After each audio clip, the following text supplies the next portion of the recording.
Gandhi didn't change his stance.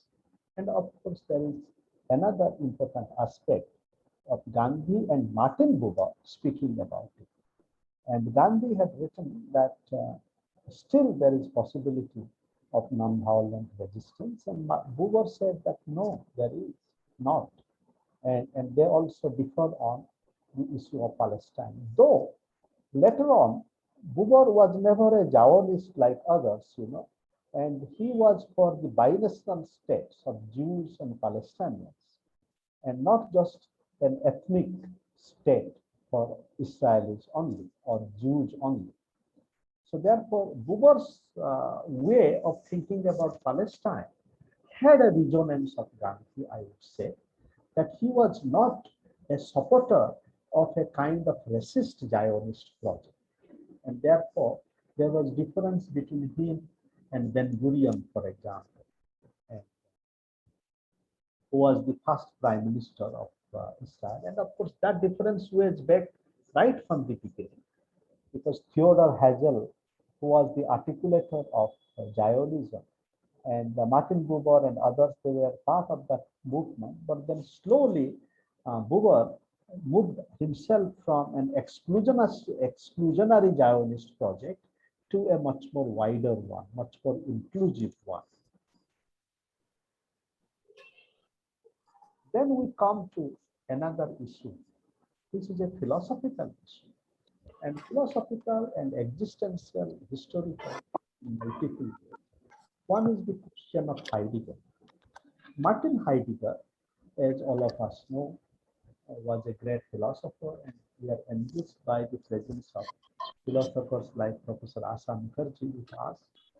Now, Martin Heidegger was a supporter of the Nazis, including Hitler in the early days. And he was made the rector of University of Freiburg.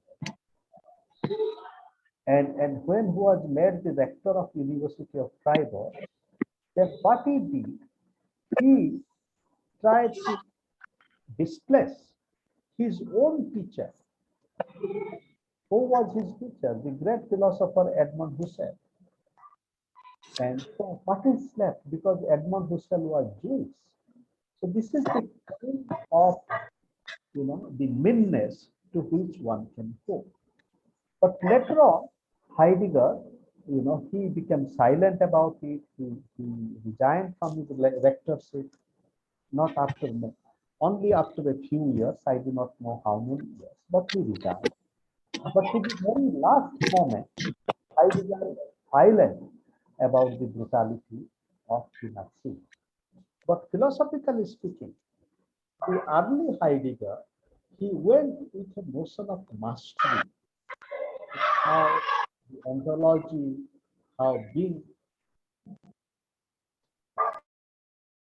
how ontology being has to be masterful, has to ontology of mastery. But slowly, in Heidegger studies, there is a term called Keher, or the turning. Then Heidegger appreciated the whole fact of vulnerability. And Heidegger talked about secondness, that how we are second. We are second by circumstances. We are not always the master of the world, nor we need to master over others. But Hitler's ideology was based upon the notion of mastery. You would have to lord it over the other, the Aryan race. Gianni Vattimo, also another great philosopher from Italy, he talks about weak ontology. And that weak ontology, we have to be, but we have to be in a sense with our weakness, our vulnerability. And here he refers to the path of Lord Jesus Christ, how Christ is not just strong, but weak, he is vulnerable. And his vulnerability creates a condition of friendship and for creating a solidarity of the second. So Gandhi's way also, that Gandhi didn't want to present himself as strong. Gandhi's model was, one of the lines with Gandhi, that in order to be, especially to realize the divine, one has to be as humble as the dust, for example. So therefore, there are very interesting ways of thinking about Gandhi, Heidegger, and Fatima and contemporary philosophical ways through this idea of mastery and need for humility. And today is a great contemporary question, humility, to be humble and to make the right decision, for example. Look at the American withdrawal from Afghanistan. And I was speaking with a friend 2 days ago. He mentioned that the situation reminds him of the British withdrawal from India, the Pakistan. Now, you come to a country for 20 years or maybe 20 years, and then just to suddenly leave, and for example, to hold discussion with the Taliban, American, the U.S. power without involving the government of Afghanistan, for example. Now, what kind of decision making it is? And then just to cry that things are falling apart. So therefore, responsible decision making, the question of secondness. Now the soldiers, the American soldiers who got killed with the suicide bombing in Kabul airport, and innumerable men and women and children getting killed. Now is life not precious for everybody? So with this, to come to our mainstream of thinking, I want to bring here another philosopher here named Levinas, Immanuel Levinas. Immanuel Levinas, many of us may know that he was a student of Martin Heidegger. And when and Martin Heidegger parents and Levinas was a Jew from Lithuania. And in 1945, his parents perished in the concentration camp. Therefore, Levinas always said he was very critical of ontology. And he said ethics. Ethics is prior to ontology. And the primacy of the ethical. And on that point of view, there are very interesting correspondence, resonance between the philosophy and pathways of Gandhi and Levinas. Because while talking about Gandhi and Hitler, the philosophical dimension, one side is Heidegger and the other side is Levinas. So that Levinas's critique of Heidegger is very important. And we know the famous line from Levinas that when we are in front of other, the face of the other is not in front of me, but above me. That is called as the ethics of the face in Levinas. And Gandhi also said that whenever the self is in doubt, then you always ask this talisman. The talisman is whatever decision you are taking, would it help the poorest of the poor? Always look at the face of the poorest of the poor. So in this way, there is a resonance between the ethics of face in Levinas and ethics of face in Gandhi. There are also some other important correspondence. Clara A.B. Joseph, in a paper on Gandhi and Levinas, she points to a few. For example, she writes that how both Gandhi and Levinas tell us not to worship the Messiah, but to become a Messiah. I am not reading everything. And then she is saying that how both of them represent a vocational search for truth and justice. And then she says, to ground one's philosophy of life on performance rather than worship of the Messiah. Again, against the cult of the Messiah of worship, but to perform what kind of life we live. Then caution and ethics is prior to culture and language. Then caution of the potential for ego display.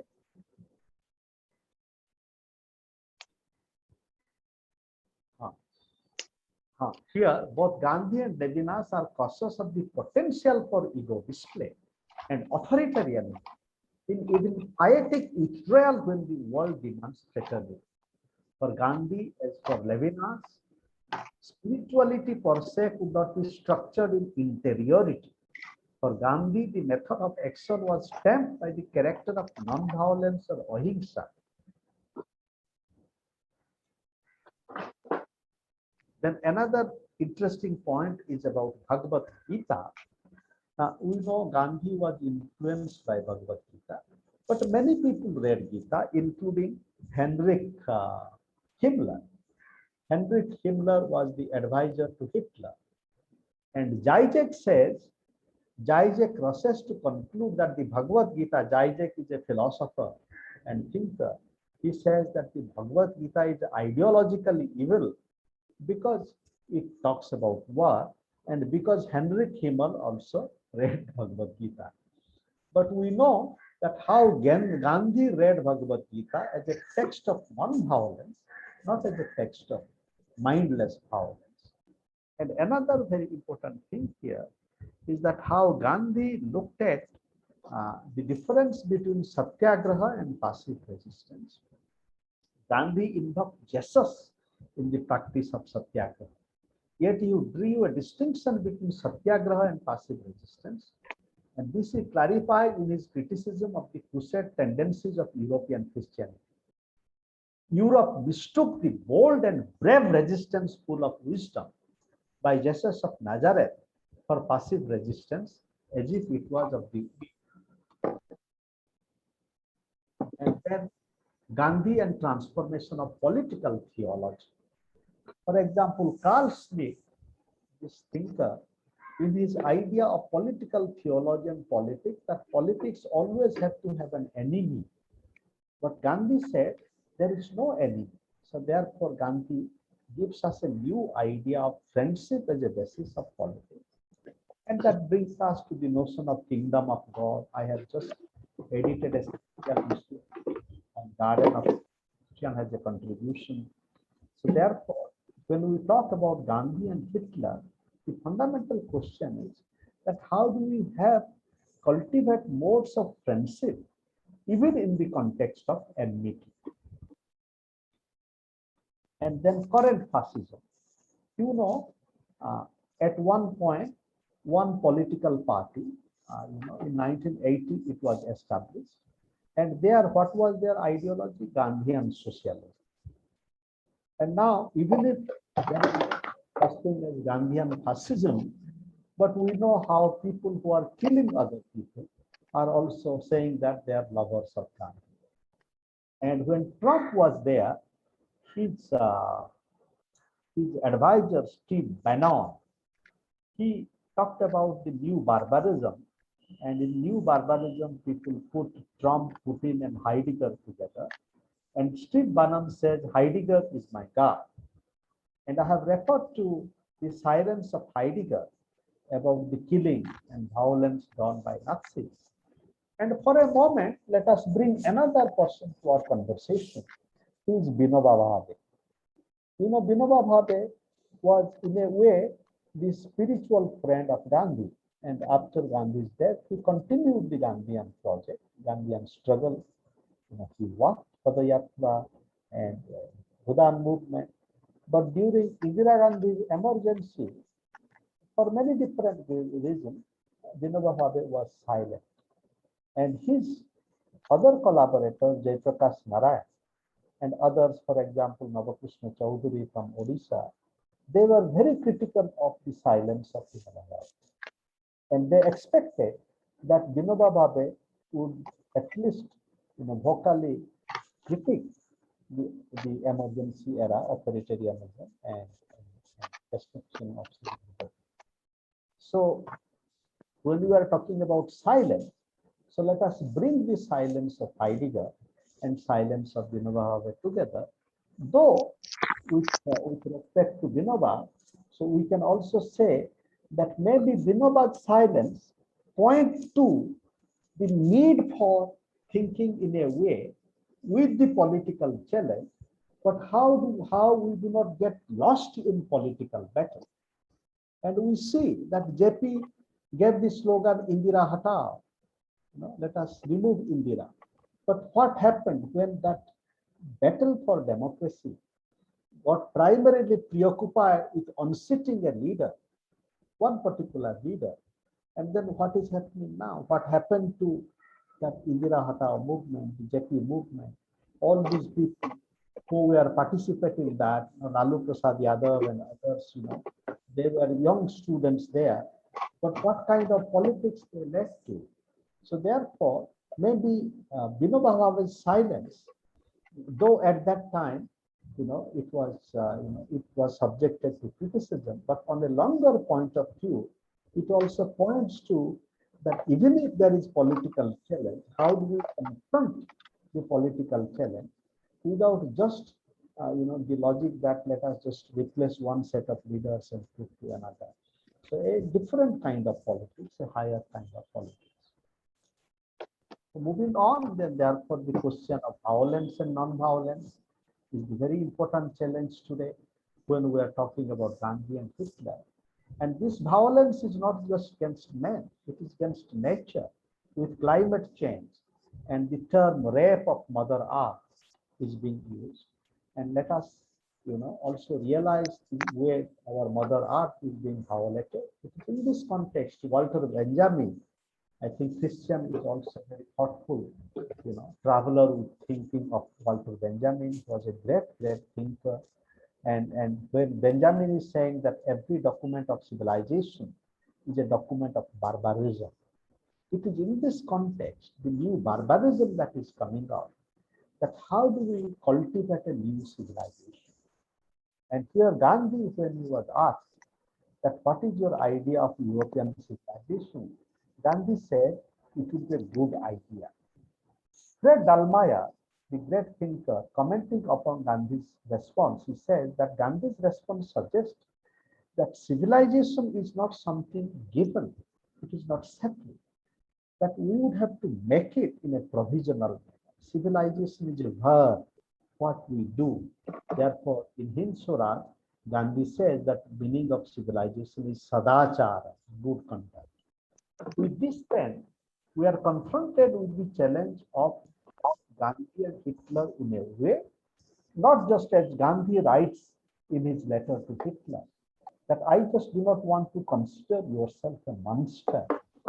Therefore, the question before us is that how do we acknowledge Gandhi and Hitler within us? Maybe there are certain tendencies within us which are corresponding to Hitler. Maybe there are certain tendencies in us which is corresponding to Gandhi. So I would like to submit that how do we acknowledge Gandhi and Hitler within, across, and around the world? And the whole question of civilizational transition, as articulated by my dear friend Arturo Escobar in his many important works. He writes, the notion of civilizational transition establishes a horizons for the creation of broad political visions beyond the imaginaries of development and progress and the universals of Western modernity, such as intelligence, science, and the individual. It does not call for a return to authentic traditions. It adumbrates pluralistic coexistence of civilizational projects through inter-civilizational dialogues that encourage contribution from beyond the current Eurocentric world order. It envisions the reconstitution of global governance along plural civilizational foundations, not only to avert their class, but to constructively foster the flourishing of the pluriverse. So therefore, pluriverse, the many words. And I would like to conclude with a combination of many songs here. And since, tomorrow is the birthday of our dear friend, Krishna, and when Gandhi was in a very, very difficult moment, just before the partition or the partition has happened, and Subhalakshmi had come, the great singer Subhalakshmi. And Subhalakshmi started singing to Gandhi, I am Mohan, and how it created hope. Then during the anti-CAA protest, in Delhi, many of us have sang together the song of Faiz Ahmad Faiz, Hum Dekhenge, we will see. And then there is this song, Krishnani Begani Wara, To this I add, Krishna ni begani baro, Radha ni begani baro, Sita ni begani baro, Gandhi begani baro, Gramsi begani baro. So Krishna, please come. Radha, please come quickly. Sita, please come quickly. Gandhi, please come quickly. Ramsi, please come quickly. So when everybody comes together, then hum dekhenge. We will see. Hum dekhenge, hum dekhenge, hum Hitler ko dekhenge, hum Hitler ko gala lagayenge. We will see Hitler, but we will also bring Hitler towards our neck. हम देखेंगे, हम मिलेंगे, हम मिलकर देखेंगे, हम मिलकर जीतेंगे. That means we will see, we will meet, and together we will see, and together we will win. So thank you very much for your kind consideration. Now with joy, I invite our dear friend, Dr. Christian Bartolf. As I invite, let us also congratulate Dr. Bartolf, who has just recently got his PhD from, not recently means in the last 2 or 3 months, from Key University of Berlin for his work in educational sciences. So dear Christian. So thank you very much, dear Ananta. And maybe we can just inform our friends who listen to us that we both, on short notice, came to the conclusion it could be interesting for our contemporaries to listen to some thoughts on Gandhi and Hitler. And so I was surprised and thought, what an interesting time you chose, because first of all, you know that we are approaching 1st September. Anti-war day means 1st September 1939, the beginning, the official beginning of the Second World War.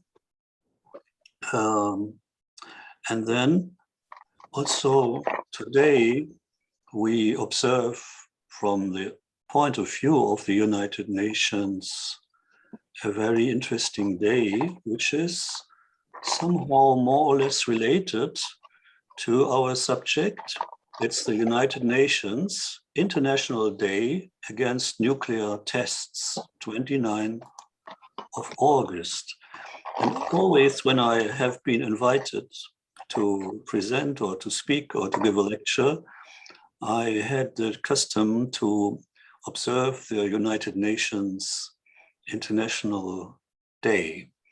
And we all know that the nuclear age was caused by Hitler, actually, and by the Japanese fascists. So we have somehow a kind of responsibility to see that we are still in the very same age, although we are living in a different century. And we certainly should have some thought about Gandhi and Hitler, but how to? So I thought a few days ago, there is a very interesting approach. So I prepared 18 pieces of Gandhi on Hitler. So referring explicitly to Hitler, 18 pieces. And then I made some notes for some background information if necessary, so to understand. And these are all comments starting actually from 1935 to 1939 until the beginning of the Second World War. So actually, I want to go a bit sooner back to the very interesting encounter of Gandhi with fascism in Italy during his trip to Europe. Before he met Mussolini, not just the daughter of Tolstoy, who he was so much indebted to, but also Mussolini, the dictator. He was in Switzerland and debated about his visit to Mussolini. And Romain Rolland gave him the advice not to be instrumentalized by the Italian fascists. So, but what people do not really care about too much is that Gandhi gave 2 lectures in Switzerland, in Lausanne and in Geneva, which might be of some kind of reference and also a tool for understanding the pattern, the historical pattern, which gives a basic understanding to decipher the messages, the clear messages of Gandhi with reference to Hitler later on. And the one is his attitude towards the First World War. Gandhi, in a speech at a meeting in Lausanne in December 8, 1931, said, "I observe that throughout the West there is a sickness of heart. You seem to be tired of the military burden under which the world is groaning, and I see that you are tired of shedding the blood of fellow men. The last war, falsely called great, has taught you and humanity many a great lesson. Human nature during that war did not by any means shine at its best. No fraud, no lie, no deceit was considered to be too much in order to win the war. Foulest charges were flung by a set of partisans belonging to one nation against another, and these were reciprocated with double vehemence. No cruelty was considered too great. Nothing was considered base or mean in order to compass the destruction of the enemy. Suddenly, as in a flash, the friends of yesterday became the enemy of today. No honor was safe, nothing was spared, and historians tell us that there never was so much blood spilled as during the last war. This civilization of the West was weighed in the balance and found wanting, and you have hardly risen from the deadly effects of that war. On the contrary, you are slowly and surely realizing the evil effect of war in a more and more concentrated form. Most of the nations are on the brink of insolvency, a direct result of the war. You are suffering not only from material bankruptcy, but moral, and we are yet too near the time of the war to be able to measure the frightfulness bequeathed to us. Nor was evil confined to Europe. It has broken the bounds and traveled round to Asia, and no one knows whether he is standing on his feet or head." And only 2 days later, during a very remarkable meeting held during the lunch hour at the Victoria Hall under the auspices of the International Women's League for Peace and Freedom at Geneva, Victoria Hall, Geneva, attended by about 2,000 people, Gandhi referred explicitly to the League of Nations then. "You have in this country of yours the central office of the League of Nations. That league is expected to perform wonders.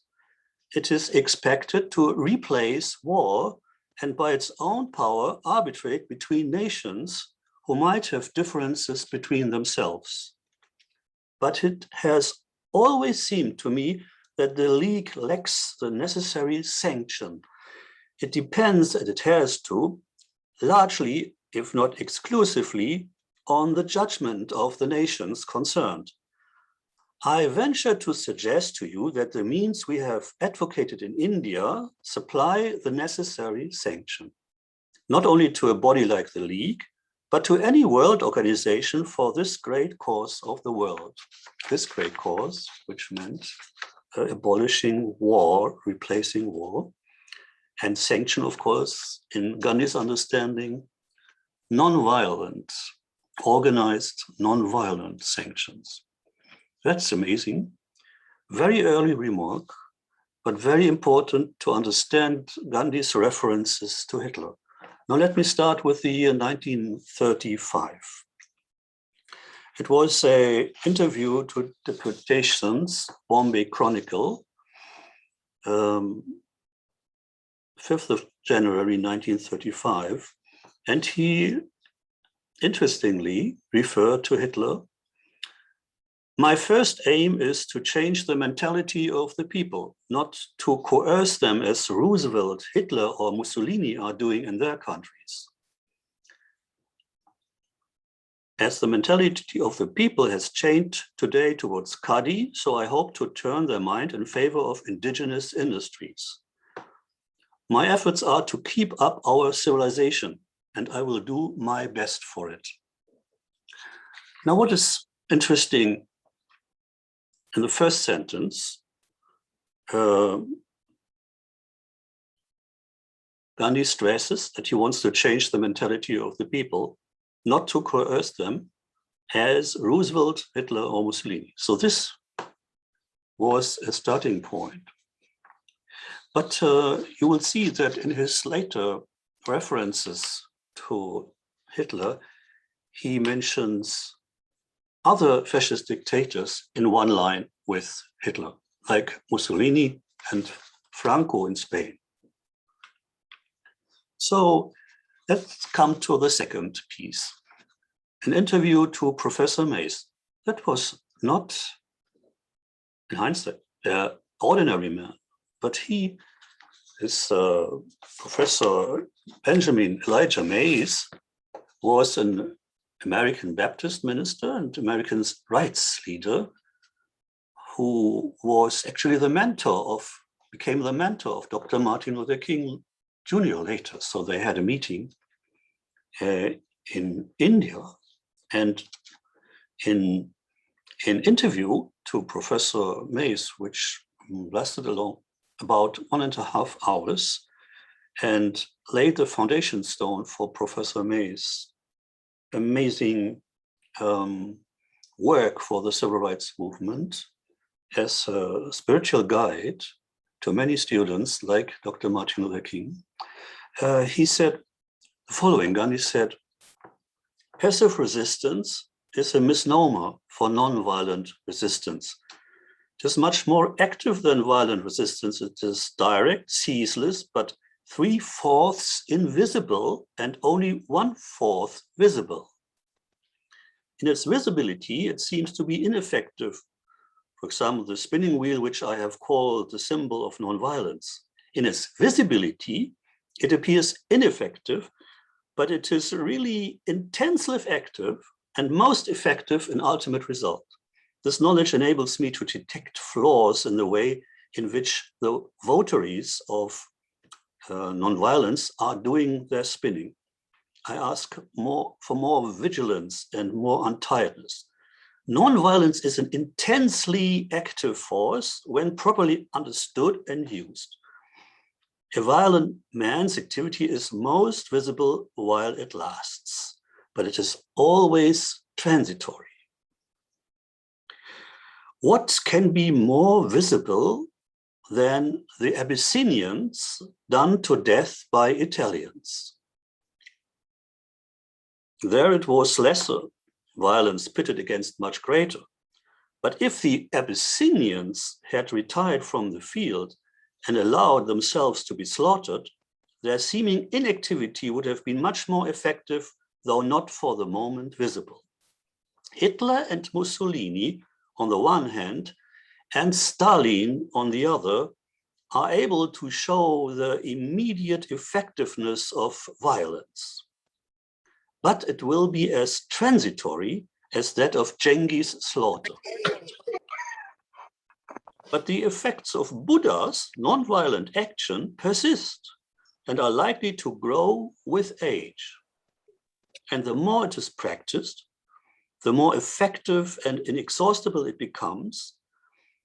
And ultimately, the whole world stands agape and exclaims, a miracle has happened. All miracles are due to the silent and effective working of invisible forces.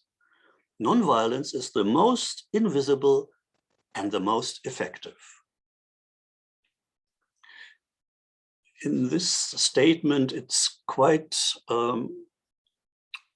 revealing that Gandhi mentions in one line Hitler, Mussolini, and Stalin. But much more interesting, the reference to this particular Second Italo-Ethiopian War, also referred to as the Second Italo-Abyssinian War, from October 1935 to February 1937. In Ethiopia, it is often referred to simply as the Italian invasion, and in Italy as the Ethiopian War. It seems seen as an example of an expansionist policy that characterized the so-called Axis powers then, and the ineffectiveness of the League of Nations before the outbreak of the Second World War. And can you imagine the dimension of this 200,000 soldiers of the Italian army attacked from Eritrea without prior declaration of war? That was in October 1935. The war crimes were committed by both sides in this conflict. Italian troops used mustard gas and aerial bombardments in violation of the Geneva Conventions against combatants and civilians in an attempt to discourage the Ethiopian people from supporting the resistance. And deliberate Italian attacks against ambulances and hospitals of the Red Cross. Then hundreds of thousands of Ethiopian civilians died as a result of the Italian invasion, including a massacre in Addis Ababa. 30,000 civilians were killed. So this, many historians say, constitutes genocide. We shall really remember this almost forgotten war. But also interesting is that in the very same statement of Gandhi towards the later mentor of Dr. Martin Luther King Jr., Professor Benjamin Mays, Gandhi refers to an Old Testament example of nonviolent resistance, and he refers to Daniel. Prophet Daniel. When Daniel defied the laws of the Medes and Persians, his action was nonviolent. The use of nonviolence requires greater bravery than that of violence. So that was the second piece. And the third is interesting. Gandhi had a direct dialogue with a Nazi who visited him in Vada. So, and of course, they were referring to Hitler. But you know what happened? There was a very interesting coincidence. At the very same time, Gandhi's old friend Hermann Kallenbach visited him in his ashram in Vada after so many decades, yes. Ananta mentioned this. And you know, this reunion of two friends was cordial, very filled with heart. So can you imagine simultaneously a Nazi and his best friend from German descendants, Hermann Kallenbach, at the same time, at the same spot. So what happened? So this man was Captain Strunk, and he was a representative of the official daily newspaper in Germany and a member of Hitler's staff, according to the editors of the collected works of Mahatma Gandhi. And he wanted to investigate conditions in India. They spoke about some topics, but among this conversation, Gandhi said, What we mean by independence is that we will not live on the sufferance of any people on earth, and that there is a big party in India which will die in vindicating this position. But we will not die killing, though we might be killed. It is a novel experiment. I know Herr Hitler, I know, does not accept the position of human dignity being maintained without the use of force. So I repeat the last sentence. I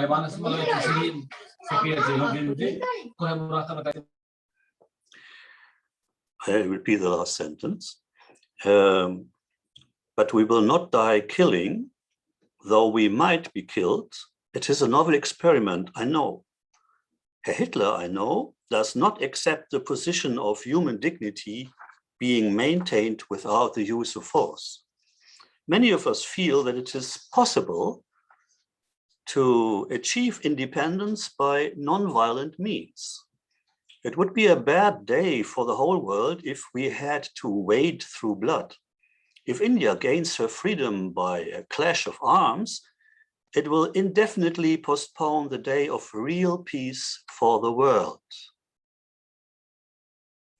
History is a record of perpetual wars, but we are trying to make new history. And I say this as I represent the national mind so far as non-violent is concerned. I have reasoned out the doctrine of the sword. I have worked out its possibilities and come to the conclusion that man's destiny is to replace the law of the jungle with the law of conscious love. The aspiration for independence is the aspiration that fires all nations in Europe, but that independence does not exclude voluntary partnership. Imperialistic ambition is inconsistent with partnership. So here, Gandhi clearly states that Hitler does not accept the position of human dignity being maintained without the use of force very early. That was 1937. And it was published in Harijan, 3rd of July.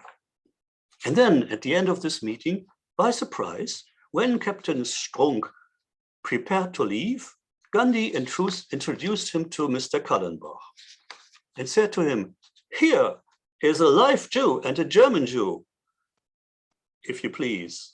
He was a hot pro-German during the war. Captain Strong was surprised to see a German Jew sitting there bare-bodied and in a khadi dhoti. And Gandhi said, "Then I should like to understand from you why the Jews are being persecuted in Germany." Captain Strunk tried to explain. So many Jews had taken part during the war, he said, and Germany had nothing to say against them. It is the Jews who overran Germany after the war, who ousted Germans from their jobs, and who guided the fight against Hitler that were not being tolerated. So these stereotypes. But then Strunk said, "I personally think we have just overdone it. That's the mistake revolutions always do." "Oh, there is such a lot of hate in Europe," Strunk said, "and it has reached its climax in Spain. It is cruel, heartless, stupid, inhuman, the Spanish War. It can't be compared with any other war." And what was he referring to? He was referring to the Spanish Civil War, fought from 1936 to 1939. Republicans loyal to the left-leaning Popular Front government of the Second Spanish Republic, in alliance with anarchists of the communist and syndicalist variety, fought against an insurrection by the nationalists, an alliance of phalangists, monarchists, conservatives, and traditionalists, led by a military group, among whom General Francisco Franco soon achieved a preponderant role. And he ruled Spain until, can you imagine, November 1975. So this was the third piece. And the fourth is interesting because Gandhi brings in a nutshell the difference between him and Hitler. We are pledged to nonviolence, he said in 1938, March 25. We are pledged to nonviolence. Hitler's soldiers go to kill. We go to get killed. This is because I claim to be an artist working with nonviolence. And then he brings the example of Sparta. Take the example of Sparta. Though they were an armed people and also few, they laid down their lives but would not leave their places. We should have much more courage than they had. Non-violence is a weapon against which neither the sword nor any other power can avail. Even if there are a crowd of people on one side and a single votary of non-violence on the other, even then the latter would not say that he would surrender to the might of arms. He will demonstrate the fact that poisonous gases and other weapons are futile against non-violence. He will not bend as did Austria against Hitler. And what did Gandhi mention here when he mentioned Austria? He mentioned the annexation, actually, the annexation of Austria by the Nazis. And this was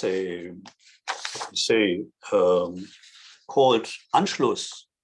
And it was the annexation of Austria into Germany of the Nazis on 12th of March, 1938.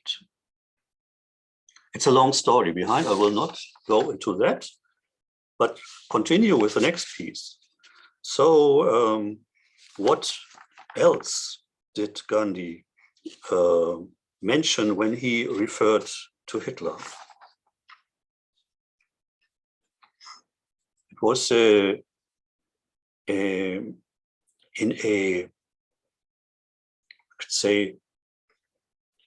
speech which he held at the meeting of Gandhi Seva Sangh.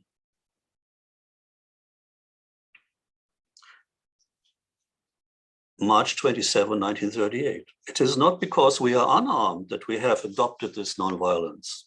Ours is the nonviolence of the brave. Although I've been experimented with it for 50 years, I have no cut and dry answers to all the questions. When I start thinking what I would have done if I had been in Spain now, or in China, or Austria, and if Hitler had attacked these countries and I found men and money being drained away, my head starts reeling. You may well argue how much the nonviolence that has made only this much progress, even after 50 years experience, can help us in our struggle. If you think like this, you may give it up. For me, there is no question of giving it up. My faith in it is unwavering. I shall, however, ever regret that the Lord has not favored me with such clarity of expression that I could explain my ideas to others. I mean, ours should not be the nonviolence of the cowards who are afraid of war, of bloodshed, whose hearts tremble at the shouts of killers. Our nonviolence should be the nonviolence of the Pathans. I have lived with them. They are not afraid of killing or getting killed. This is the first time he mentioned the Pathans, the bravery of the Pathans. He will do later on too, when he mentions the Kudai Kitmatkar. I will go to that. So next piece. When at the Vidya Mandir Training School in Vada, April 21, 1938, Gandhi mentioned Hitler is achieving his goal through the sword. I, through soul.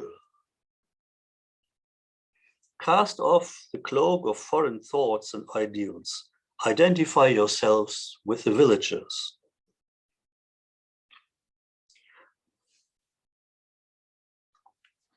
And you know that the scheme of this education has been drawn up in pursuance of the Congress program. Now the Congress is pledged to win Swaraj by non-violent and truthful means. Therefore, the cultivation of these cardinal virtues is the foundation of this scheme. You know what Hitler is doing in Germany. His creed is violence, of which he makes no secret. The other day we were told that the sword was their soul. The boys and girls in Germany, they are taught the boys and girls there are taught the science of violence from the beginning. They are taught to hate the enemy, even in their arithmetic.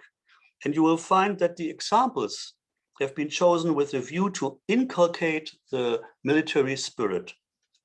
If we endorse their creed, we must recognize the necessity of inculcating the spirit of violence from infancy. The same thing is happening in Italy. We must be honest, even as they are honest. I have no doubt that if the scheme is worked with all its implications and becomes popular throughout India, a silent revolution will have taken place and Swaraj will be a certainty. Herr Hitler is achieving his goal through the sword, I through soul.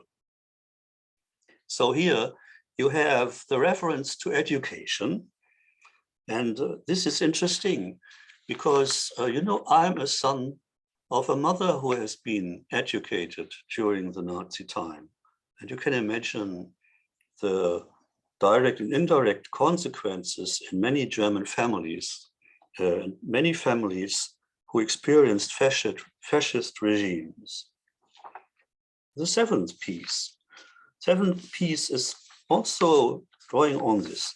We have to make of this training school a school for winning freedom and for the solution of all our ills, of which the chief one is our communal troubles. For this purpose, we shall have to concentrate on non-violence. Hitler's and Mussolini's schools accept as their fundamental principle violence. Ours is non-violence according to the Congress. All our problems have therefore to be solved non-violently. Our arithmetic, our science, our history will have a non-violent approach, and the problems in these subjects will be colored by non-violence. The non-violence I want, he said, Nevada, April 24, 1938, the non-violence I want is not non-violence limited to the fight with the British, but is to be applied to all our internal affairs. But is to be applied to all our internal affairs and problems. True active non-violence from which will issue live Hindu-Muslim unity, and not a unity based on mutual fear, like the pact, for instance, between Hitler and Mussolini. So the eighth piece you find is quite clear. Kind of credo. Non-violence is the weapon of the strongest and the bravest, has greater power than Hitler's or Mussolini's force. And he refers to his Satyagraha movement in South Africa. It is true that passive resistance has been regarded as a weapon of the weak. That was why the name Satyagraha was coined in South Africa to distinguish the movement there from passive resistance. Passive resistance is a negative thing and has nothing to do with the active principles of love. Satyagraha proceeds on the active principle of love, which says, love those that despitefully use you. It is easy for you to love your friends, but I say unto you, love your enemies. And this quote you find in St. Luke in the New Testament. And Gandhi uses this at this very same time when he distinguishes between passive resistance and Satyagraha because of the active principle of love combined with. And then And then the very political statement, you know, 1 year before the Second World War, because of the Munich Agreement, Gandhi published an article, If I Were a Czech, identifying with the Czech people, with the Czechoslovakian president, Eduard Beneš, Dr. Beneš, who he advised to apply active nonviolent resistance. And he explains in detail the pros and cons arguments. And he is, in his article, If I Were a Czech, published in Harijan, 15 October 1938, obviously representing a dialogue.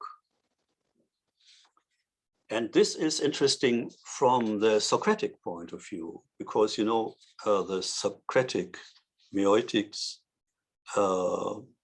is the basis of Gandhi's dialogical discourse since Hind Swaraj or Indian Home Rule. So here another very interesting dialogue. If I were a Czech, therefore, I would free other nations, these two nations, from the obligation to defend my country. And yet I must live.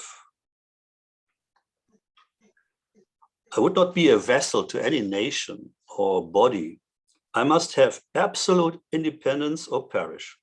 To seek to win in a clash of arms would be pure bravado. Not so if in defying the might of one who would deprive me of my independence, I refuse to obey his will and perish unarmed in the attempt. In so doing, though I lose the body, I save my soul, that is my honor. This inglorious peace should be my opportunity. I must live down the humiliation and gain real independence. But, says the comforter, Hitler knows no pity. Your spiritual effort will avail nothing before him. My answer is, you may be right. History has no record of a nation having adopted nonviolent resistance. If Hitler is unaffected by my suffering, it does not matter, for I shall have lost nothing worth preserving. My honor is the only thing worth preserving, that is independent of Hitler's pity. But as a believer in nonviolence, I may not limit its possibilities. Hitherto he and his likes have built upon their invariable experience that men yield to force, unarmed men, women and children offering nonviolent resistance without any bitterness in them will be a novel experience for them. Who can dare say that it is not in their nature to respond to the higher and finer forces? They have the same soul that I have. But, says another comforter, what you say is all right for you, but how do you expect your people to respond to the novel call?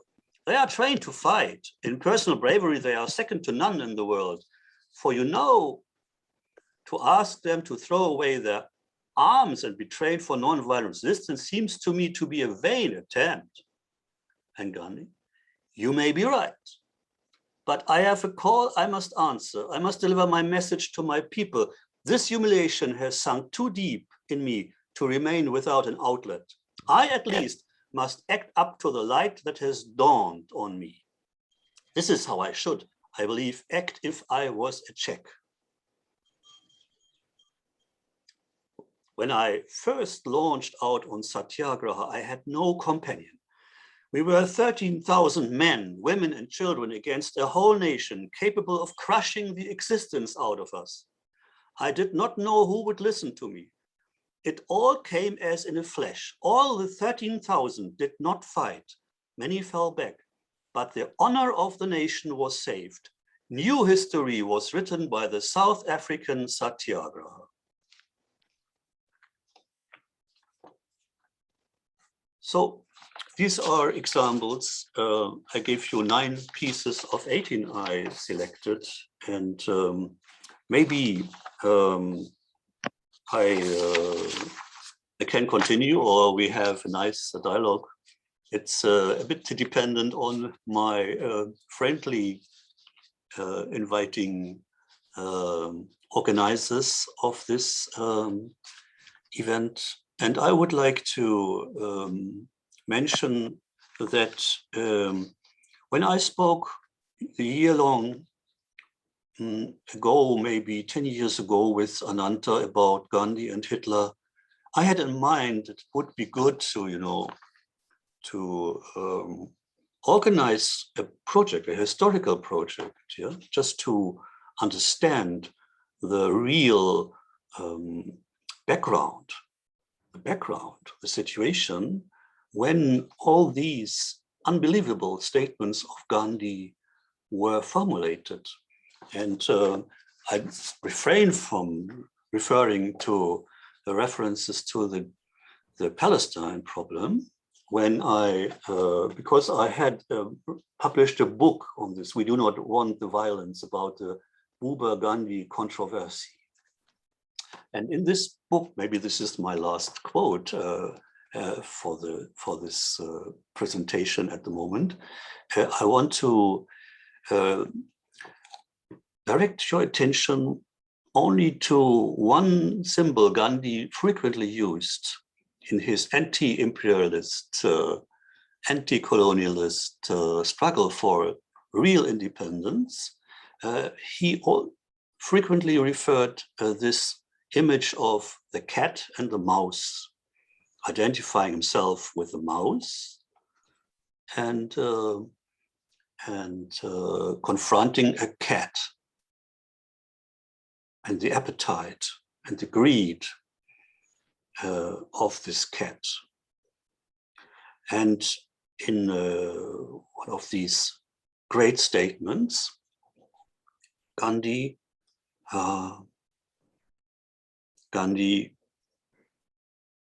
give us an imagination, what could be, referring to the world of animals, you see. If all the mice in the world held conference together and resolved that they would no more fear the cat, but all run into her mouth, the mice would live. I have actually seen a cat play with a mouse. She did not kill it outright, but held it between her jaws, then released it, and again pouched upon it as soon as it made an effort to escape. In the end, the mouse died out of sheer fright. The cat would have derived no sport if the mouse had not tried to run away.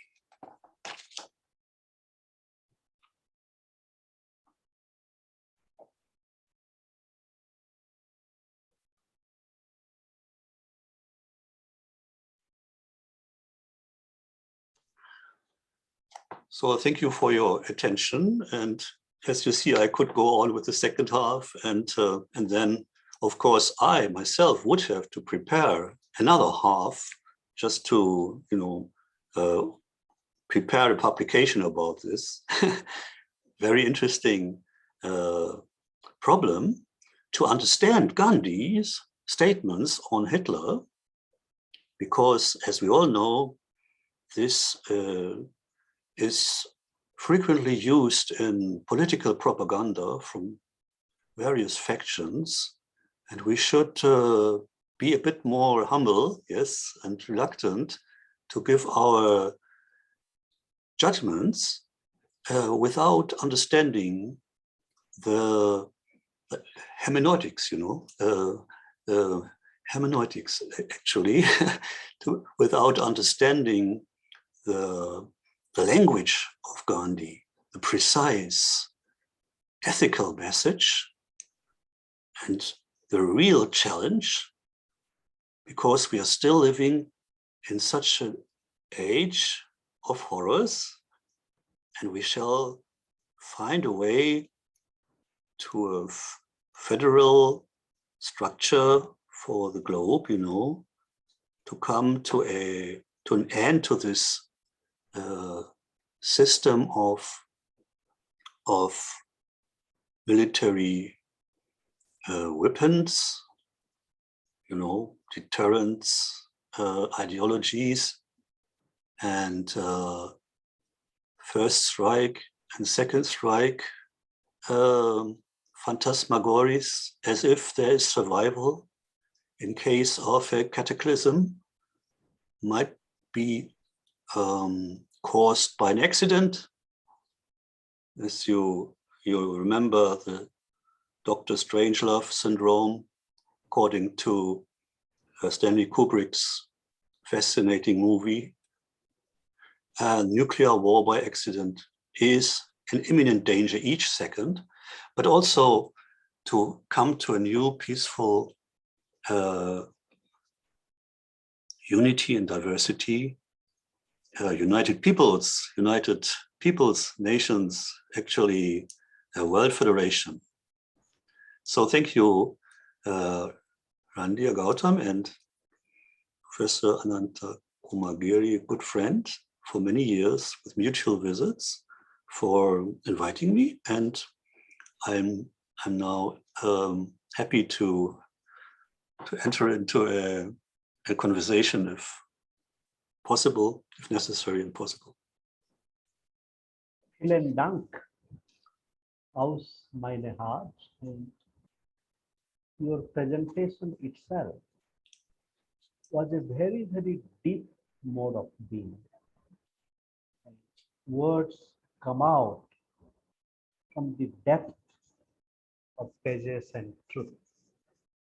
And that is how being with Gandhi, it calls for that deep modality of being, which we could feel. And as you have said, that it is a project which is inviting us, it requires a great deal of love, labor, and learning. Let us move in that direction. And your second half to come, it becomes part of this unfolding journey. So dear friends, now we very cordially and humbly invite your thoughts and reflections. So to begin with, I invite Professor Asa Mukherjee, please, and then Maru. And in the meantime, friends who like to ask a question and thought, please do indicate. So Asadi, please. Thank you, Anantaji, for such a wonderful interaction. And in fact, it's quite an eye-opening sort of talk for me, in the sense that, I mean, to be very frank, I did not really know about all these interactions between Hitler and Gandhi, and the exchanges which took place. I mean, I was familiar with one or two, but not so many. And I'm really grateful to both the speakers for bringing this out. And I really don't have much, really much to comment on, but I need to read more. That's what I realize right now.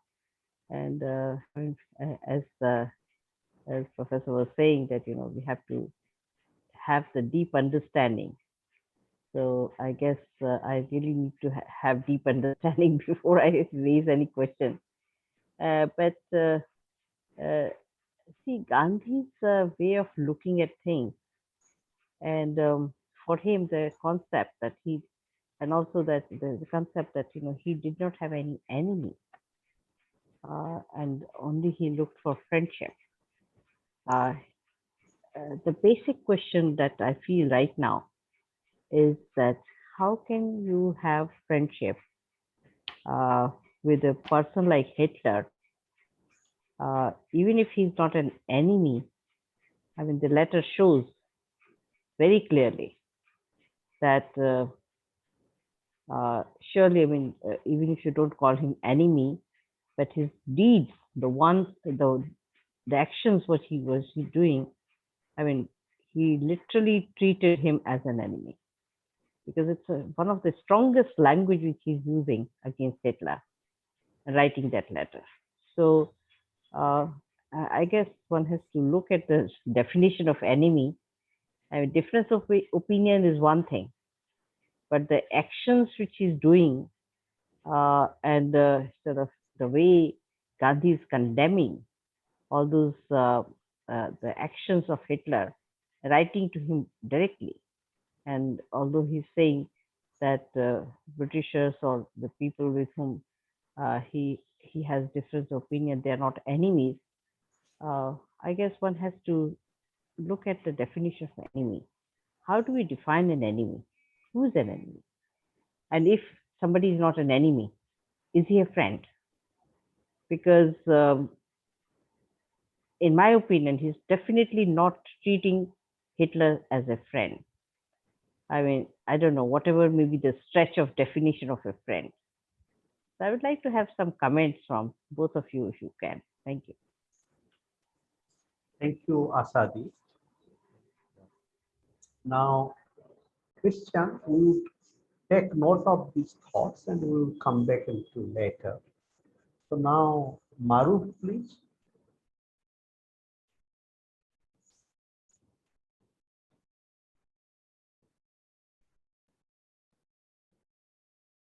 Okay, Maruf bhai. Okay, Maruf bhai is taking some time. Now, any other friends, please? Minati. Yeah, hello. Yeah, I would like to say something actually a little bit. Hello and good evening, everyone. It was very insightful presentation by Professor Giri and Dr. Christian Bartolf. But I was thinking actually, Hitler's other side, like his unaddressed emotional issues, mental health. I mean, if it would have been addressed from childhood onwards, it would have been a different, it would have been a better way. He was a bipolar disorder person. He was a schizophrenic. He was a psychopath. So all these things did not get addressed from the childhood onwards. Actually, if you look at his childhood history, he was singing. He wanted to become a priest. But when he lost his brother and his father beat him, his mother was not able to protect him so much. So all these emotional troubles started for him, and which we saw later. Actually, it turned out as being a very bad leader. And today the world leadership is like that only. And I feel that if that emotional health of the children will not be taken care of, especially will not be addressed in later also when they are going to be a world leader. So no doubt we will produce more Hitler and the current many politicians, things like that.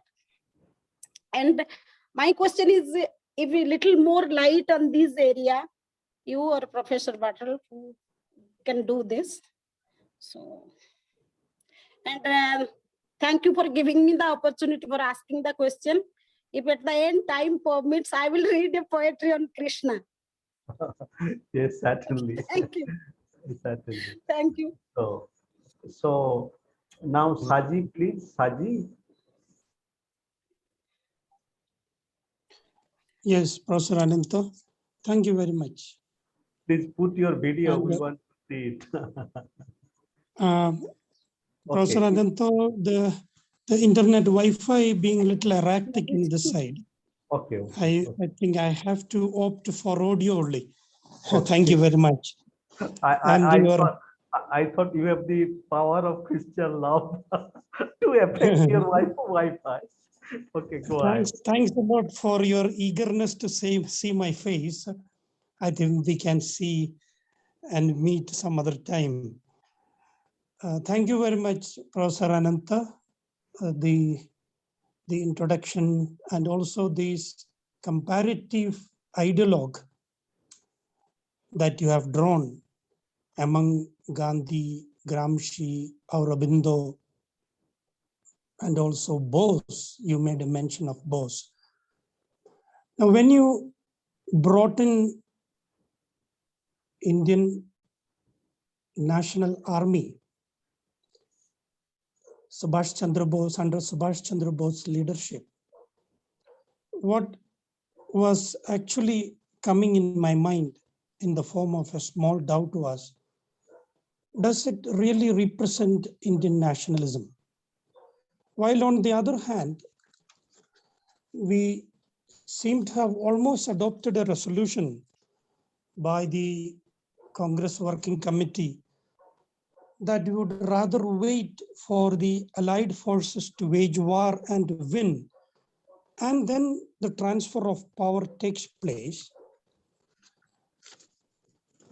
Then this contrary move that took place, going to a foreign land, raising a national army, did it really represent Indian nationalism? This is one thing that was there in my mind.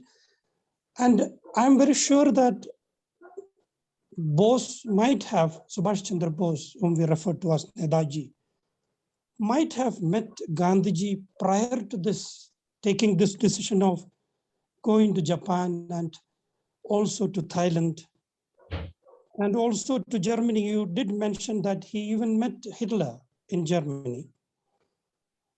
I'm not very sure what might have been the conversation that may have taken place between Gandhiji and Subhash Chandra Bose with regards to this. Now, somewhere you also mentioned that in the year 1942 and 43, 44, these were 3 years of struggle for India's independence. Some were violent, Chauri Chara, you know, of the struggle with the police, Chowki there. They even burned down one, so it turned violent. But did you mention, Professor Ananta, somewhere that Gandhiji, without taking the consent of the people at large, announced to quit India movement? I think we have to refer to the history. It was in July 1942 when the Congress Working Committee met. They had made Gandhiji the leader of the non-violent movement.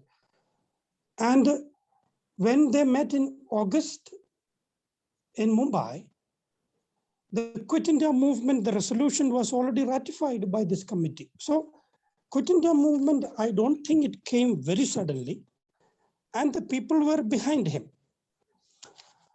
Thank you so much. This is one thing that I would like you to confirm if the time permits and if you think I am in the right kind of thought. And another, these comparative contrasting ideologue between Hitler and Gandhi. On one, my independent thought, see, Hitler is always known for ascertaining his racial supremacy. That was not the case actually with many of those German philosophers, beginning with Hegel. You also mentioned about some of them, but Kant, Madam Asha Mukherjee is there. The Kingdom of Ends of Kant, the universal action of Kant. You do every action in such a way that it would become a universal act. See, this philosophy is of Kant. I don't think a supremacy had ever embarked there. Now, coming to Gandhi, whether Gandhiji was anyway different from this, because he seemed to have talked about cultural supremacy of India. He even mentioned that the nationalism of India should be along the line of Indian culture. He considered it to be the best. And he even thought and also spelled out in Harijan that we are cognitively enslaved because of the dominant colonialism, and it is necessary that we free our mind with the help of cognition of our own culture. So this is rather leading to an authoritarianism is today what you have referred to irony of contemporary India, where you are referring to a strong government which takes one to prison, taking the name of seductionism if something is being spoken against the government and its policies. That is an authoritarian government. I'm not very sure whether Gandhi was even free from this.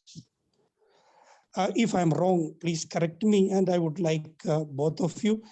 And Dr. Bartolf, yes, ahimsa, non-violence is a very strong moral weapon. It is the weapon of the strong, not of the weak. You rightly mentioned that. Thank you so much for this. Okay, Saji, thank you. We have many new friends joining us. I invite those of you who like to make a thought, please do.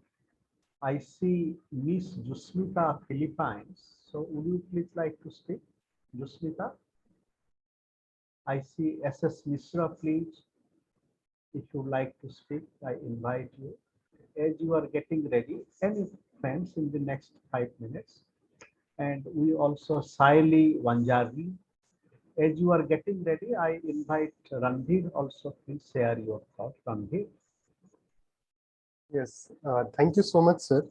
And I missed some part of the conversation because of my engagement with my family. But you know, I joined only the last part of the talk of Christian Bartolf, and he mentioned the part that is hermeneutics of Gandhian thought.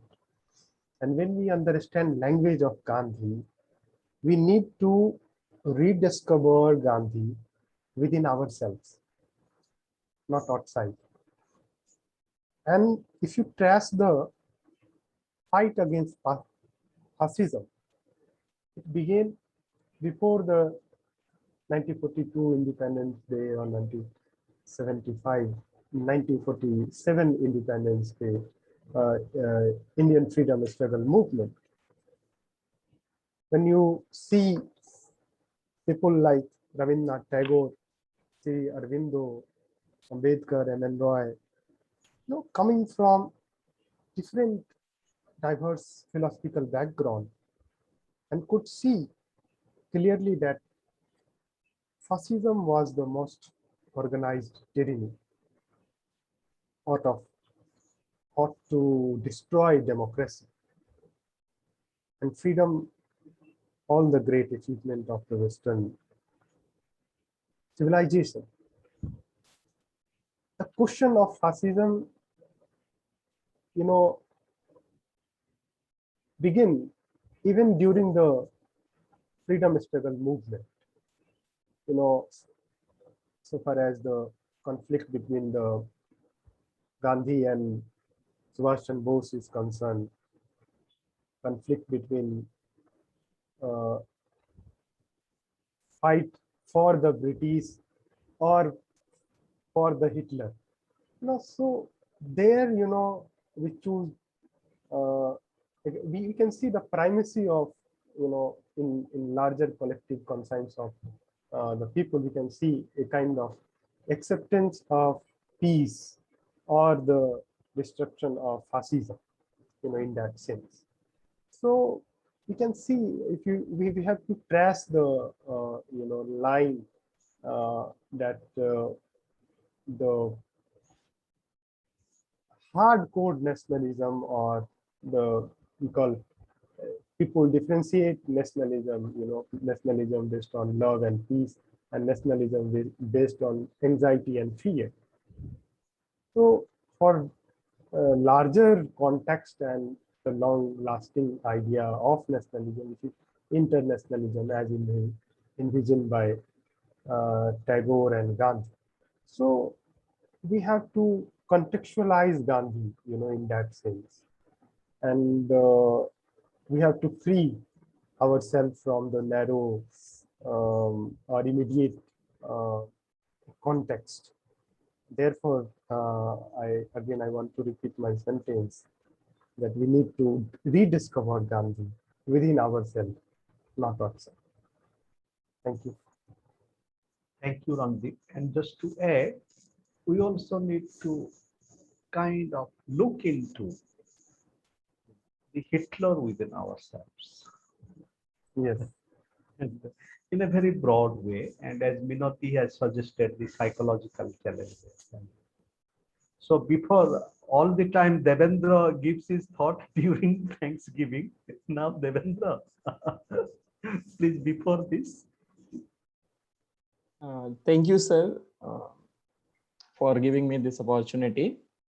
And really, today's talk was very informative, and presentation was also very commendable. Few observations I have made, and particularly, sir, when you were presenting your point of view, you said both Gandhi and Hitler is within us. And to add your opinion, means to add something in your opinion, I also do believe that where work can be done by peace, we should prefer peace. But if I may be narrow-minded while I'm quoting the next sentence. Perhaps if Hitler would have not came in existence, the freedom of India would have delayed. Although Gandhi ji was trying his best on his own way of fighting by non-violent way, but contribution of Netaji Subhash Chandra Bose cannot be denied. And particularly when, sir, you concluded your speech by that beautiful poem Hum Dekhenge, both Gandhi and Hitler. So in that context, a Hindi poem by Shyam Sundar Rawat is one of the sensational poem on YouTube. I would like to recite few lines. So to begin with, हे भारत के राम जगो मैं तुम्हें जगाने आया हूं. हे भारत के राम जगो मैं तुम्हें जगाने आया हूं. And further,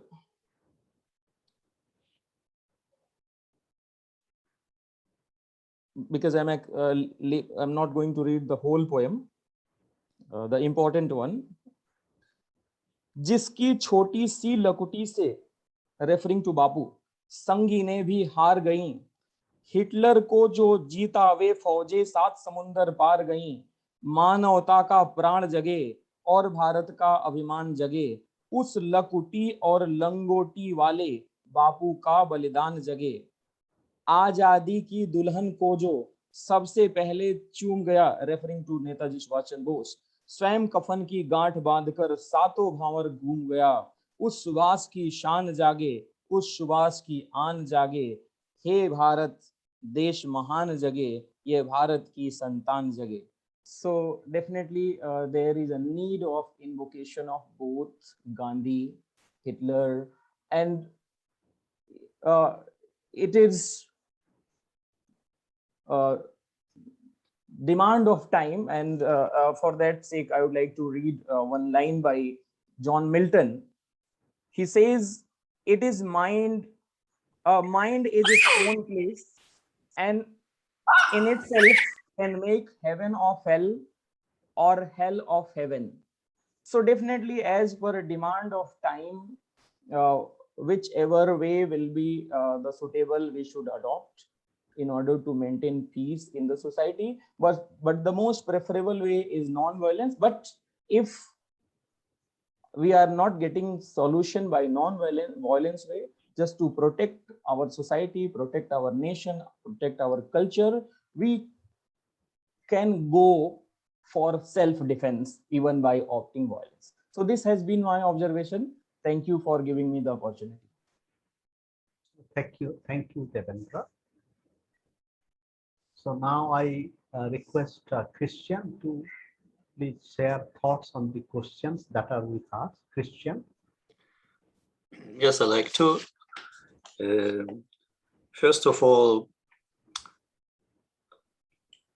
the question is, how did Gandhi come to his conclusions? how did he, and he gives his response. Who was his teachers, referring to this question on education. And it's quite astonishing because after this parable, which I just mentioned about the cat and the mouse, immediately then Gandhi reveals who inspired him most. I learned the lesson of nonviolence from my wife. When I tried to bend her to my will, her determined resistance to my will on the one hand, and her quiet submission to the suffering my stupidity involved on the other, ultimately made me ashamed of myself and cured me of my stupidity in thinking that I was born to rule over her. And in the end, she became my teacher in nonviolence. And what I did in South Africa was but an extension of the rule of Satyagraha, which she unwillingly practiced in her own person. This is a basic influence on Gandhi in his biography. Then two more. The second is Kudai Kitmatgar, and they acted actually for social reform, against prostitution and whatever. And Kudai Kitmatgar was actually the role model for the Shanti Sena, for a nonviolent peace army, as an alternative to military intervention, and also to the militarized police, an alternative to any militarized police. Kudai Kitmatgar will be gentle in his speech and manner. The light of purity will shine forth from his eyes, so that even a stranger, a woman, or even a child would instinctively feel that he was a friend, a man of God, who could be trusted.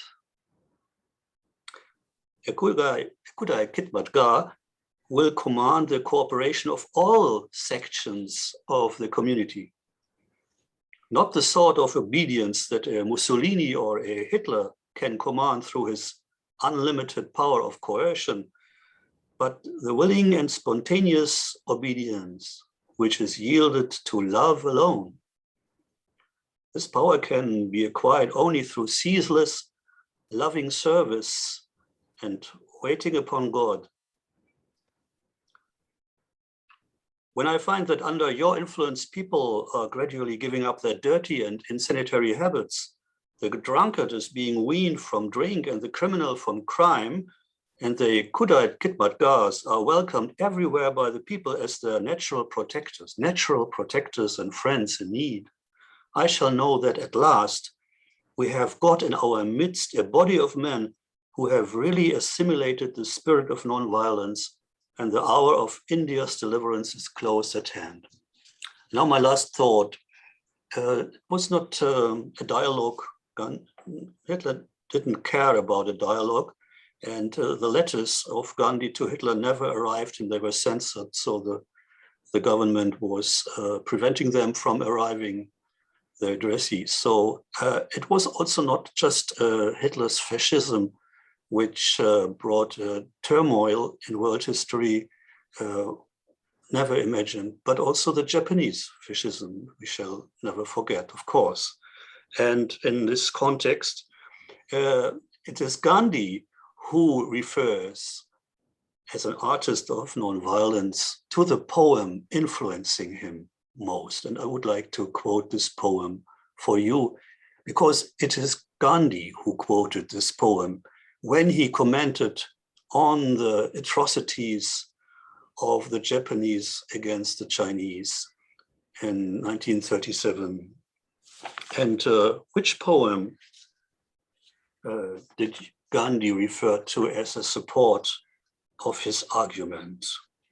Not Milton, great poet, of course, but Shelley, Percy Bysshe Shelley, the mask, not the mark, the mask of anarchy, referring to the Peterloo massacre, you know, in early 19th century in Manchester. You find a monument nowadays there, referring to the commemorating the victims of this massacre. So Shelley wrote that poem which Gandhi influenced most. And he quoted these celebrated lines by heart from the Mask of Anarchy. Ye are many, they are few. Stand ye calm and resolute, like a forest close and mute, with folded arms and looks which are weapons of unvanquished war. And if then the tyrants dare, let them ride among you their slash and stab and maim and hew. What they like, that let them do. With folded arms and steady eyes, and little fear and less surprise, look upon them as they slay till their rage has died away. Then they will return with shame to the place from which they came, and the blood thus shed will speak in hot blushes on their cheek. Rise like lions after slumber, in unvanquishable number. Shake your chains to earth like dew, which in sleep had fallen on you. Ye are many, they are few.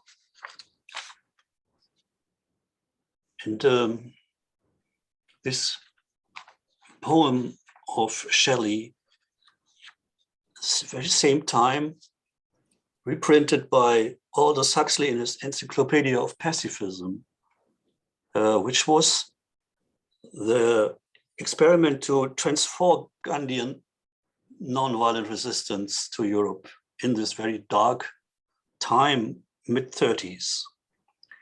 So just to tell you that we have to rediscover this universe of Gandhi's nonviolent resistance, not just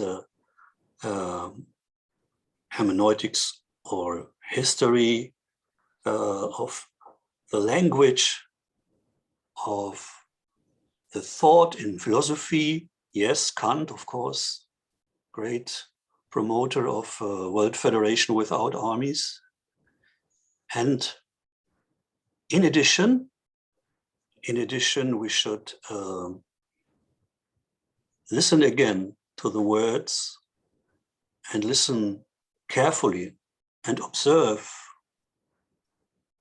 the new thoughts, new ideas, which might inspire us for our dark situation today. So this is my response, and maybe there is a continuation of this effort we started today that would be very fruitful, certainly, as an intercontinental dialogue, Yes. multilogue. We would cultivate this path together. And as an inspiration, we would request you to kindly compose this text, very deeply insightful text of these 18 pamphlets, you know, and that would give us a source to take it forward. And then we hope to edit or co-edit a book on the subject. Yeah, maybe I want to tell you that it would be really worthwhile, and also to publish these many lectures I could give in India for Indian citizens, mostly during the past year and this year, but also to to invite historians like Thomas Weber, and also the great Gandhi scholar Thomas Weber, who wrote about this topic. Yes. And also to refer to those interesting essays which have already been published, and there are so many interesting references. And philosophers in the German language area which come into my mind, who are very promising to read in this context, dear Ananta, are mostly the first husband of Hannah Arendt. It's Günther Anders, who is almost completely ignored so far. But there is a very well-organized society, and you should read his writings on Auschwitz and Hiroshima as synonyms for the unimaginable horrors which human beings can exert on their fellow human beings when they treat them as inferior or as animals. And actually, this is one of the philosophers who come into my mind, who are certainly precious if we reread him, but also in the context of Gandhi and Hitler, we should think about this deep impact on Gandhi by Leo Tolstoy again. And we cannot speak about Gandhi and Hitler without referring to Gandhi's controversy with Bartolf on nonviolent resistance and pacifism. And that was linked with Chertkov as the editor of the collected works of Leo Tolstoy. Tolstoy and Tolstoy's influence are interesting. So it's good to rediscover Tolstoy, and also the inspirations on Tolstoy, those who abolished slavery in the United States, for example. And then we come to a different conclusion because we are going deep down beneath the surface of these letters which have been reproduced without any context. And so I just give you one last thought of mine. Actually, the letters which Gandhi addressed to Hitler were addressed to the British government. And I can give you just an idea why this might be true, because, you know, Gandhi mentioned this letter to Hitler in his close dialogue with Agatha Harrison. And Agatha Harrison was one of those great women from England who were actually supporting Gandhi wholeheartedly. There were others, Quakers like Reginald Reynolds, etc. So we should see that it was her who inspired Gandhi to write the first letter. And she was pressing Gandhi to give a statement. Gandhi prepared this for some weeks, and he knew it would be a short one, the first letter. So we should always, you know, try to study in depth before we come to the conclusion what might be the addressee and what might be the message. And yes, it is so true. Loving your enemy is the challenge which has not been understood so far by many, not just in the Christian world. And to give even the worst character you meet a chance to improve, and not to give up the hope that the stoniest heart will melt. This is the attitude which Gandhi brings him to write friend. It's not this ordinary understanding of friendship we might cultivate, but it is an expression of hope. When you write friend, it's just hope. You are disillusioned by your own experience, but you never lose hope. And this hope is a resource which is ending. We should know that. We are in despair to see the glimpse of hope in ourselves, of course, but also in the necessary reform for international politics. And that's my maybe final remark to this nice interaction. And I would like to continue in this or that way, of course. Lovely. Thank you. And another experience, Christian, is that how you are really embodying both the philosophical and the poetic. And in a way, Gandhi also embodied that, that still reference to poetry. And so lovely. Now, very quickly, some questions that are still with us. It's so respected Asadi, as Christian has said, how do we really become a friend? And that is a journey.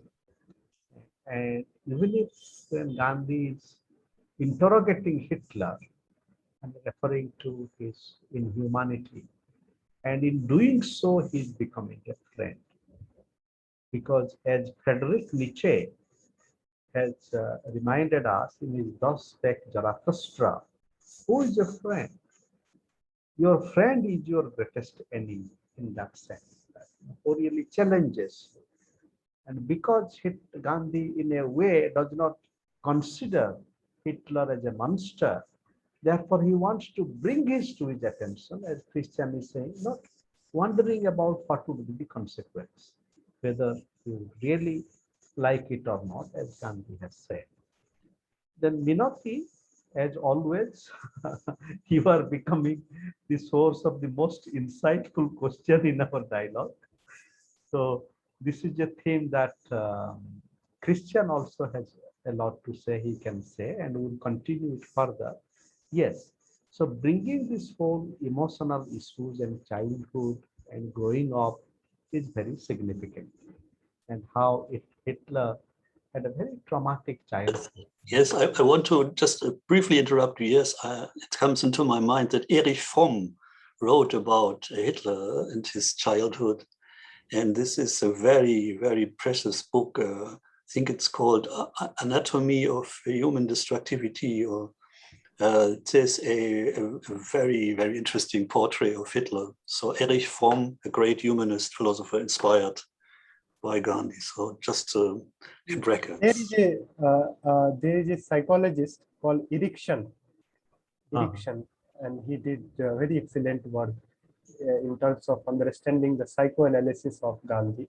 And Professor Ashish Nandi also did a kind of genesis of Gandhi's. Yes. And this childhood is very interesting, because as part of this journey, another thing to think together is the childhood of Gandhi and childhood of Hitler, for example, and to do it in a non-judgmental way. And that also brings me to another theme that we have not touched upon, is the autobiography. And how we read Gandhi's My Experiments with Truth and Hitler's Mein Kampf, Mind Struggle. Yes. And just to read it.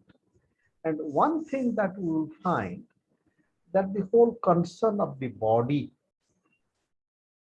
and as you know, Gandhi was also deeply concerned about body, and Hitler also, this whole question of purity and things like this, and other aspects like Hitler's physical relationship with many, including the story goes that Hitler had a physical relationship with a woman, and I am not going to utter this word. And then it is said that he contracted some disease from that, and this woman was a Jewish woman. So many kind of things. But on a deeper level, the whole question of psychoanalysis, anxiety, and everything is very deep. Saji, about Quit India movement, yes, but just the thought that Congress was a bit reluctant. I'm just saying it. Let us explore it further.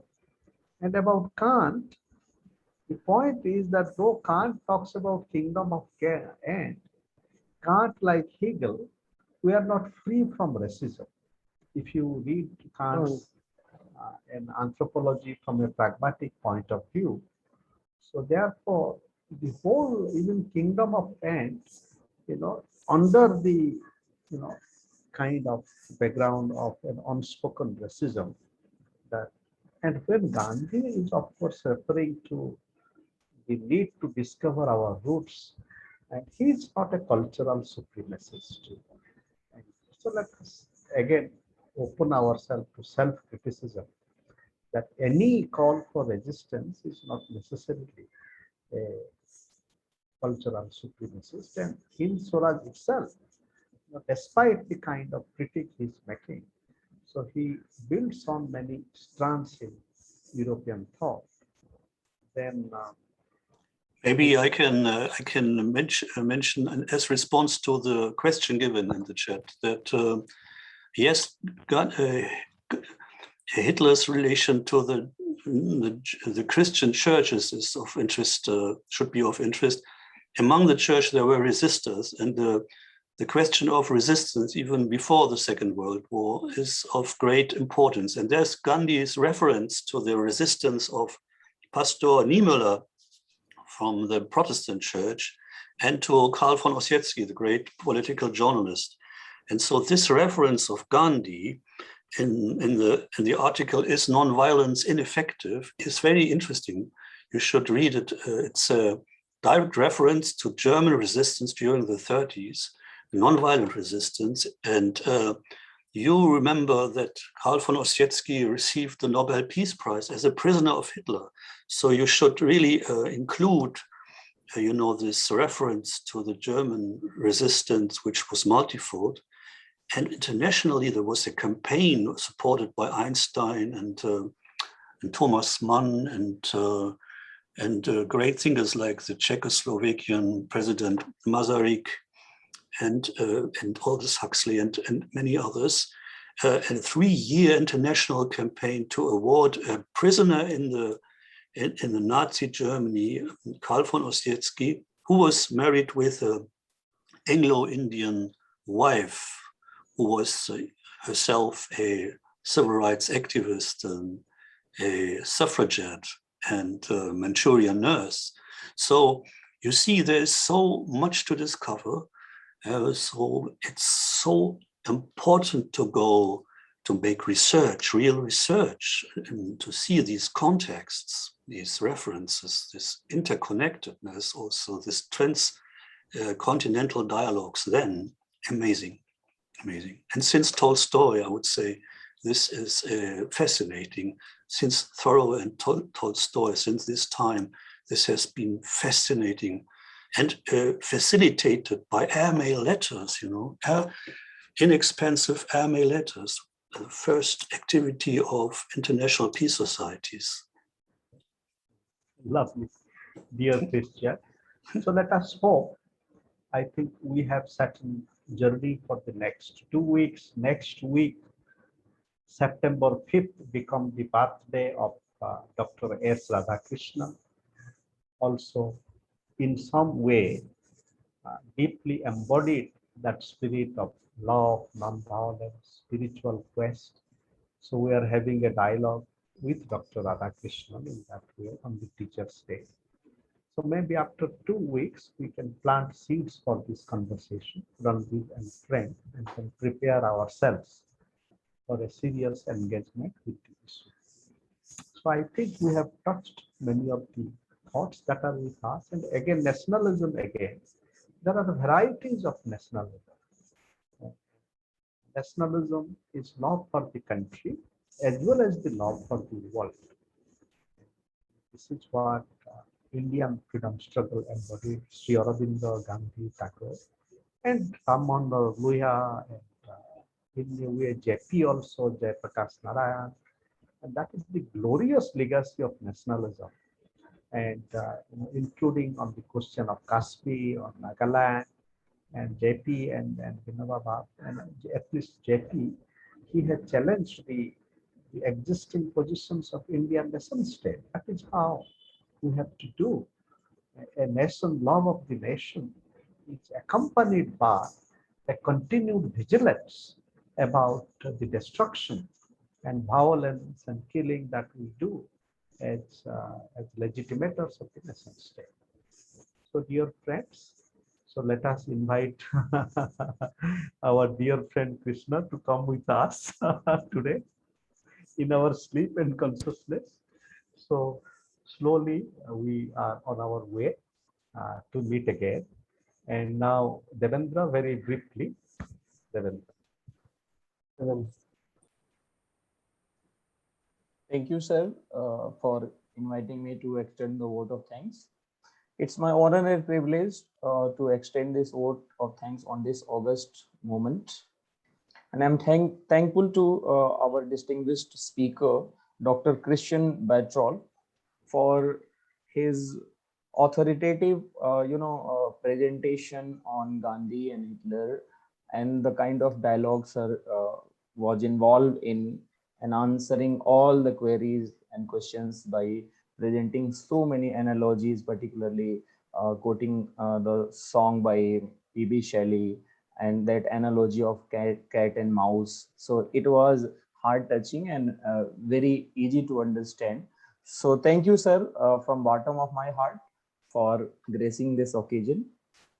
Now, on behalf of School of Humanities, Raffles University, Swdhyaya Sahachakra Circle for Creative and Co-Learning, Vishwanidham Center for Asian Blue Jamming, Puducherry and Chennai, and Raise Global Foundation, USA, I would like to extend this vote of thanks to each one of you from bottom of my heart.